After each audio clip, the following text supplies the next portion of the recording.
Class, today we will study pollination. Have you noticed how honeybees surround your garden?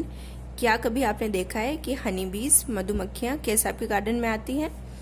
If you observe them carefully, you will see that the bees go from one flower to another to collect nectar, a sugary syrup, a sugary drink. अगर आपने कायदे से देखा होगा, गौर किया होगा कि बीज क्या करती है, एक फ्लावर से दूसरे फ्लावर जाती हैं क्या कलेक्ट करने के लिए? नेक्टर. नेक्टर होता है एक शुगरी यानी मीठा सा drink. While collecting nectar from each flower, the pollen from the anther sticks on to the bee's legs and gets transported to the stigma.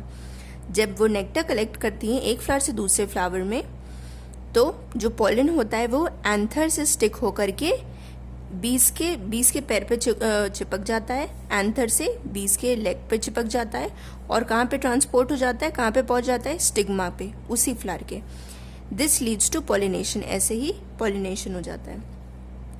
यहाँ पे पॉलन ग्रेन्स रहते हैं. ओके, यहाँ पे जब इंसेक्ट चलता है तो पॉलन उसके पैर पे चिपक जाते हैं, और जब इंसेक्ट यहाँ पे पहुँचता है तो जो पॉलन उस पर चिपके होते हैं उस इंसेक्ट पे, वो स्टिग्मा पे पहुँच जाते हैं. तो पॉलन ग्रेन एंथर से होकर के स्टिग्मा पे पहुँच जाते हैं. इसी प्रोसेस को कहते हैं pollination.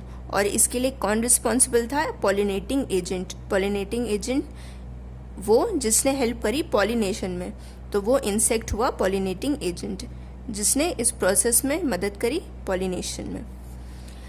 Process of pollination. Pollination is the transfer of pollen grains from the anther to the stigma through various pollinating agents. यही एक्सप्लेन करा गया है. पॉलिनेशन क्या है? ट्रांसफर हुआ है पॉलन ग्रेन कहाँ से? एंथर से स्टिग्मा में, through various pollinating agents. Pollinating agent यहाँ पे थी B. Various insects, animals, birds, wind and water aid in pollination. अब जैसे यहाँ पे हनी बी थी, वैसे बहुत सारे इंसेक्ट और कीड़े मकोड़े या एनिमल या बर्ड्स या विंड यानी हवा या कभी कभी पानी भी पॉलिनेशन में हेल्प करता है. मतलब ये सब भी हेल्प करते हैं पॉलन को यहाँ से यहाँ पहुँचाने में. And are therefore called the agents of pollination. और इनको भी इसीलिए कहा जाता है एजेंट्स ऑफ पॉलिनेशन, क्योंकि ये पॉलिनेशन में मदद करते हैं. The male reproductive cells or gametes are found inside the pollen grains. अब एक pollen grain के अंदर क्या फाउंड होता है? मेल रिप्रोडक्टिव सेल या मेल gametes.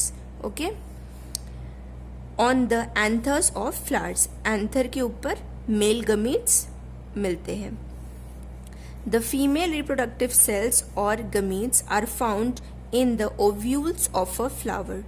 और फ्लावर के ओव्यूल जो है, ये ओव्यूल है, इसमें क्या पाए जाते हैं? फीमेल गमीट्स या फीमेल रिप्रोडक्टिव सेल्स. तो पॉलन ग्रेन्स जो एंथर के ऊपर होते हैं वो मेल गमीट्स होते हैं, और जो पॉलन ग्रेन्स फ्लावर की ओवरी में होते हैं वो होते हैं female gametes. For pollination to occur, the male and female gametes must come in contact, combine together. Pollination होने के लिए मेल और फीमेल गमीट्स को एक साथ कांटेक्ट में एक साथ मिलना होता है.